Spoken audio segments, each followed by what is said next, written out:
Welcome to Mrs. E English Skills. I'm Mrs. E and today we're looking at AQA GCSE English Language, Paper 1, Question 4, Critical Evaluation. So what is personal critical evaluation? It's when you explain your own response as a reader. You will need to explore your personal feelings about the way a story or a character develops, but you will need to do more than express simple feelings of like or dislike. You are required to explain and analyse what a writer does in order to make you respond the way that you do. The more specifically you can identify your own reactions, the better. Essentially, you need to pick out evidence from the text in order to make appropriate and sensible conclusions about your own response to what you have read. So let's look at question 4. The question will ask whether you agree or disagree with a statement. This question is leading rather than open, but what does this mean? Can you have a guess? Well, this just means that a question that prompts or encourages the answer that's wanted. So let's look at an example. After reading the extract, a student states, "The writer encourages you to feel sympathy for Cheryl in these lines. To what extent do you agree with this view?" So the leading part in this question is the fact that the writer is encouraging you to feel sympathy for Cheryl. Now, in order to answer the question, you will need to find the parts of the text that you believe make you feel sympathy for Cheryl, or you think the writer intended to make you feel sympathy for Cheryl. Usually you would agree with this view. You may disagree slightly, but for the most part, the writer is probably trying to make you feel sympathy for Cheryl. As usual, once you've read the question and you understand what it's asking you to do, you would look in the text to find evidence and you would highlight as much evidence as you can see. Once you've highlighted the relevant evidence and chosen which pieces of evidence you will use in your answer, it's important to write about them in the order they have been written, as a writer might be trying to influence your response, information might be revealed in a particular order, and to ensure you do not miss vital clues in a sequence of events. So let's practice. Read the extract from Alone in Berlin by Hans Fallada.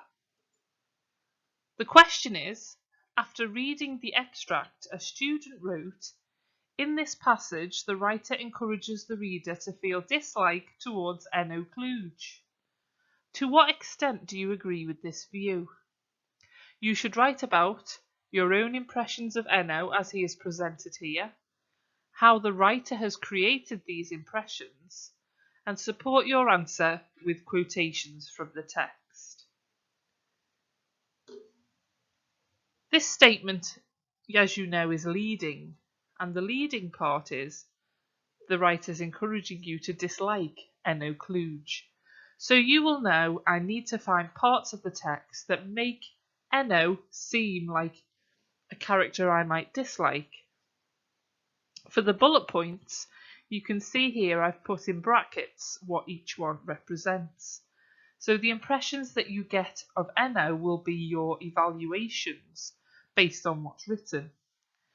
How the writer has created these impressions, that's when you're looking for language or structural devices that the writer has used in order to influence your decision, your conclusions. And then when it says support your answer with quotations from the text, this is the evidence that you will use in your point, evidence, explain, develop, answer structure.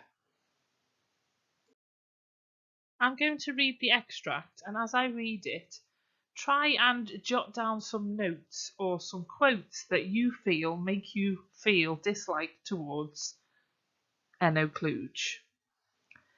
So this extract is about Eva Kluge, a post-woman living in Germany during the time of the Second World War. Eva Kluge finished her delivery round at 2 o'clock. She then worked till 4, totting up newspaper rates and surcharges. If she was very tired, she got her numbers muddled up and she would have to start again. Finally, with sore feet and a painful vacancy in her brain, she set off home. She didn't want to think about everything she had to do before getting into bed. On the way home, she shopped using her ration cards. There was a long line at the butcher's, and so it was almost 6 when she slowly climbed the steps to her apartment in Friedrichshain. Sorry if I've said that wrong. On her doorstep stood a little man in a light-coloured raincoat and cap. He had a colourless and expressionless face, slightly inflamed eyelids, pale eyes, the sort of face you immediately forget.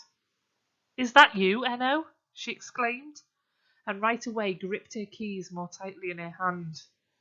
"What are you doing here? I've got no money and nothing to eat, and I'm not letting you into the flat either." The little man made a dismissive gesture. "Don't get upset, Eva. Don't be cross with me. I just wanted to say hello. Hello, Eva. There you are." "Hello, Enno," she said reluctantly, having known her husband for many years. She waited a while and then laughed briefly and sardonically. "All right, we've said hello as you wanted, so why don't you go? But it seems you're not going, so what have you really come for?" "See here, Evie," he said, "you're a sensible woman. You're someone a man can talk to." He embarked on a long and involved account of how he could no longer extend his sick leave because he had been off for 26 weeks. He had to go back to work, otherwise they would pack him off back to the army, which had allowed him to go to the factory in the first place because he was a precision tool maker and those were in short supply. "You see, the thing is," he concluded his account, "that I have to have a fixed address for the next few days, and so I thought—" She shook her head emphatically. She was so tired she could drop, and she was longing to be back in her flat, where much more work was waiting for her, but she wasn't going to let him in, not if she had to stand outside half the night. Quickly he added, in a tone that immediately struck her as insincere, "Don't say no, Evie. I haven't finished yet. I swear I want nothing from you, no money, no food, nothing. Just let me bed down on the sofa. No need for any sheets. I don't want to be the least trouble to you." Again she shook her head. If only he would stop talking. He really ought to know she didn't believe a word of it. He had never kept a promise in his life.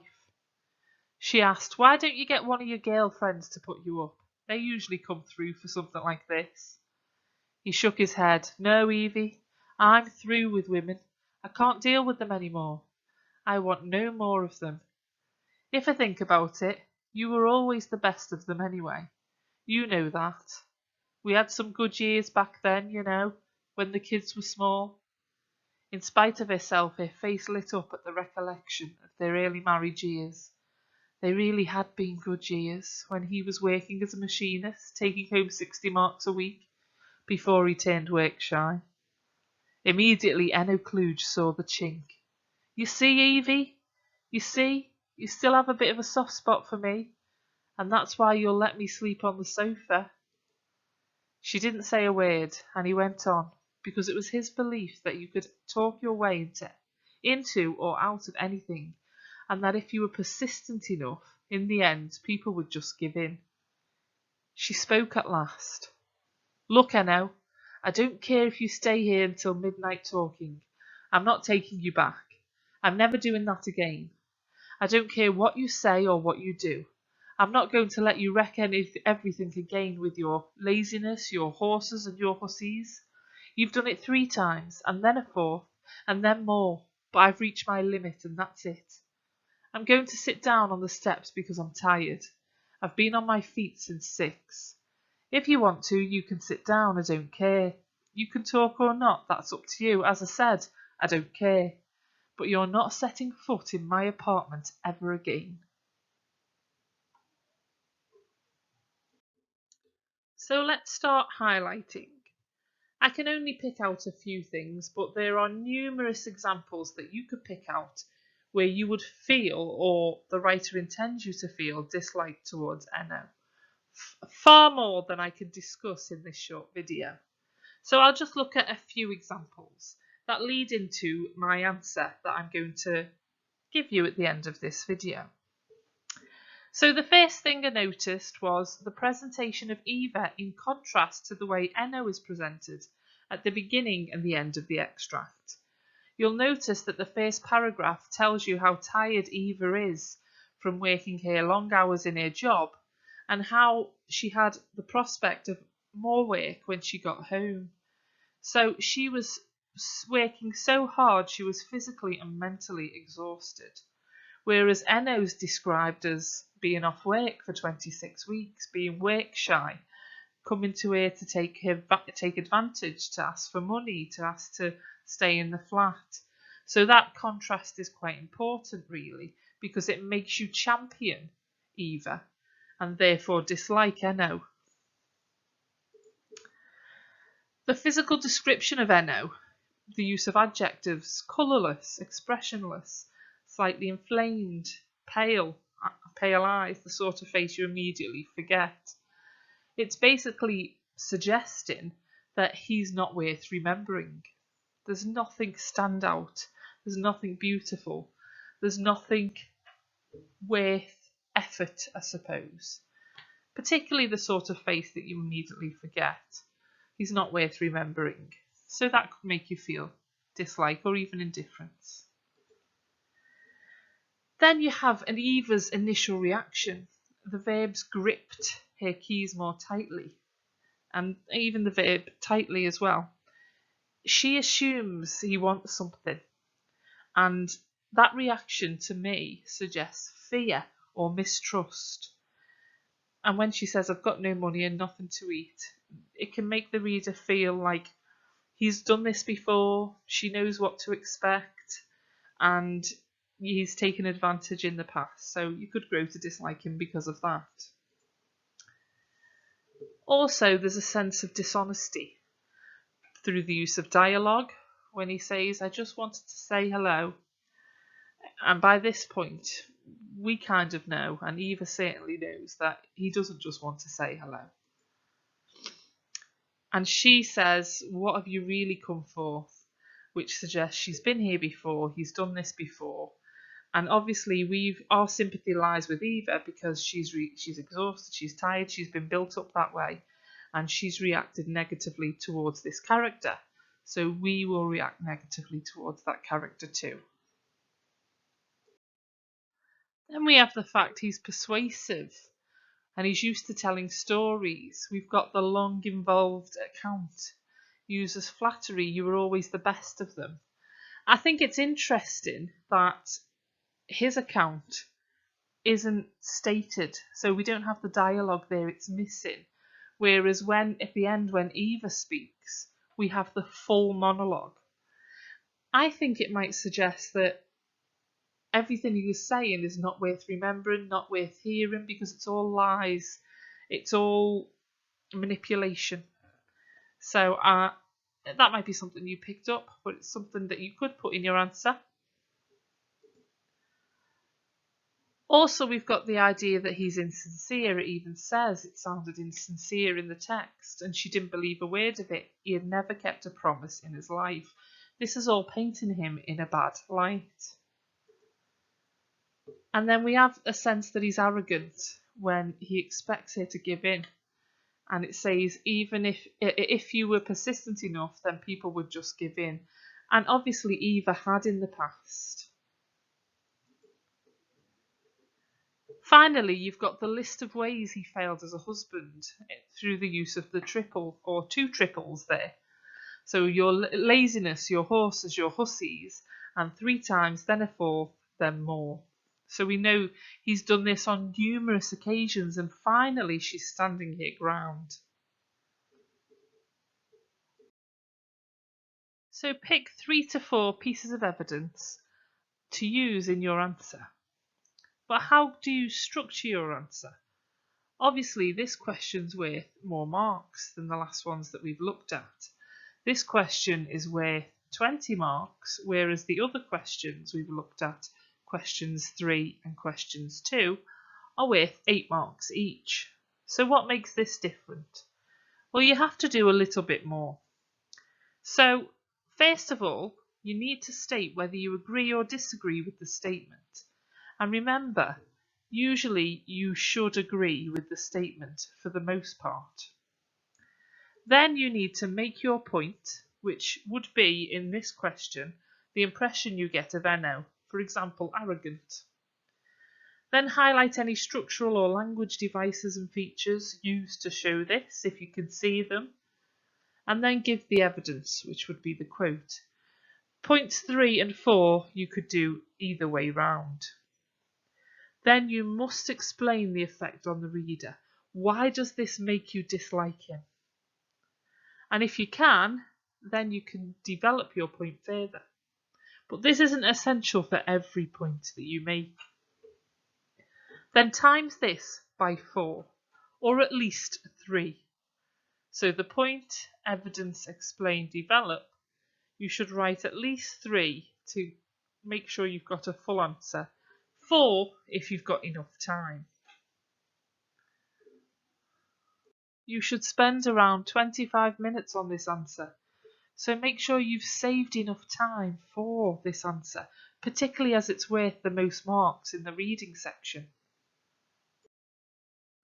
Before I give my sample answer, pause the video here to have a go yourself, using the structure that I've given and all the evidence that I've highlighted, or even better, the evidence that you've highlighted as well.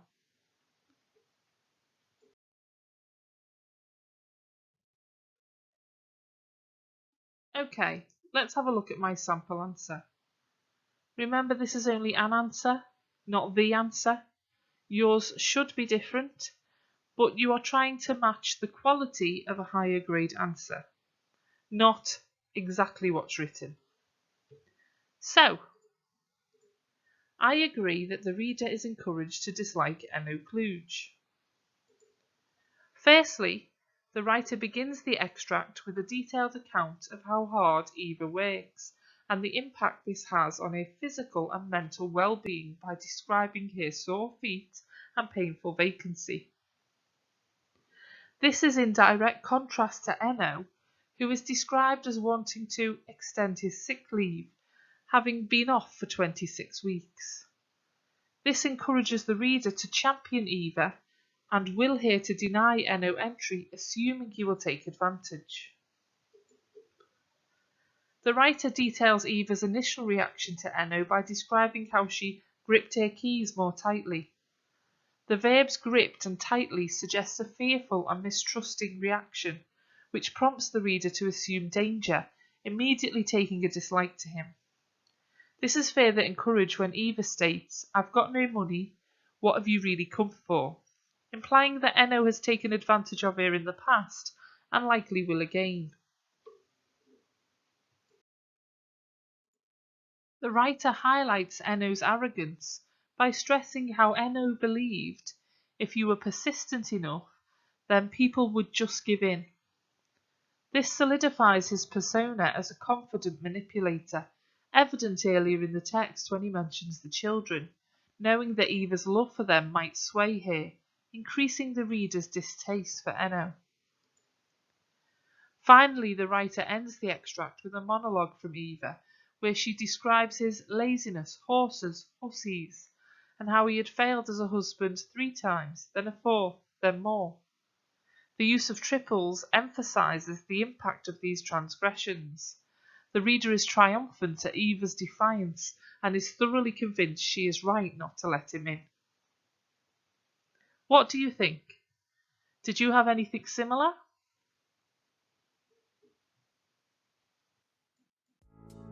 Thank you for watching. Don't forget to check out the other videos in this playlist in order to prepare yourself effectively for your AQA GCSE English language exams.